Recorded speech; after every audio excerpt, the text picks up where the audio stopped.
दुर्योधन जैसे महाबली की सेना को पराजित करने के बाद महाभारत का विजेता बन गया, तो उसे लगने लगा कि ये तो उसका निजी पराक्रम है, उसके बाणों में बल है, पुरुषार्थ है। अर्जुन मन ही मन इस बात पर इठलाते हुए अपने रथ पर सवार होकर युद्ध भूमि से लौट रहा था। जब अपने शिविर के आखिर में पहुंच गए तो उसके रथ पर बैठे हुए मधुसूदन सारथी भगवान श्री कृष्ण ने कहा, पार्थ, रथ से नीचे उतर जाओ। उसने श्री कृष्ण से कहा कि माधव, आप सारथी, आप उतर जाइए, मैं भी उतर जाऊंगा।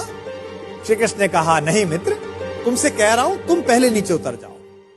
जब यह विवाद थोड़ा बढ़ा तो अर्जुन के ठीक पीछे खड़े हुए धर्मराज युधिष्ठिर ने कहा, द्वारिकाधीश अगर कोई बात कह रहे हैं तो उसमें कोई संकेत है।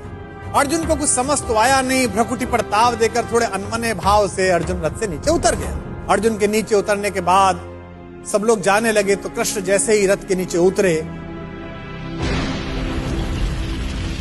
रथ में एक भयंकर विस्फोट हुआ और रथ छोटे छोटे टुकड़ों में बट गया। विजय का सिंहासन सामने देख रहा था जो अर्जुन, जिसके सिर पर विजय का ताज था, उस अर्जुन ने पलट कर देखा तो माधव मुस्कुरा रहे थे और रथ जल रहा था। अब उसे यह तो समझ में आ गया कि उसके सखा श्री कृष्ण ने उसे रथ से नीचे उतरने के लिए क्यों कहा, और उसे विस्फोट का कारण अब भी समझ में नहीं आया था। अब उसने विनम्र भाव से अहंकार का तिरोहन करते हुए माधव से पूछा कि माधव, यह क्या लीला है? कृष्ण ने मुस्कुराते हुए उत्तर दिया कि पार्थ, युद्ध के इस दौरान इस रथ पर कई दिव्य शक्तियों का प्रयोग हुआ। तुम पर जिन घातक अस्त्रों का प्रयोग हुआ उसका बचा हुआ असर भी इस रथ पर था जिस पर हम सवार थे।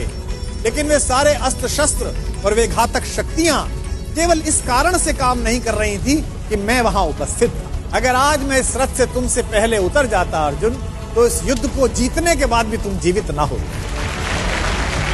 अर्जुन की आंख खुल गई। उसे यह एहसास हुआ कि विश्व की जिस सबसे बड़ी विजय को वो अपना निजी पराक्रम मान रहा है, वो केवल उसकी उपलब्धि नहीं बल्कि उसमें ईश्वर के उस अंश की सद्भावना है जिसे मधुसूदन भुवन मोहन कन्हैया कहा जाता है।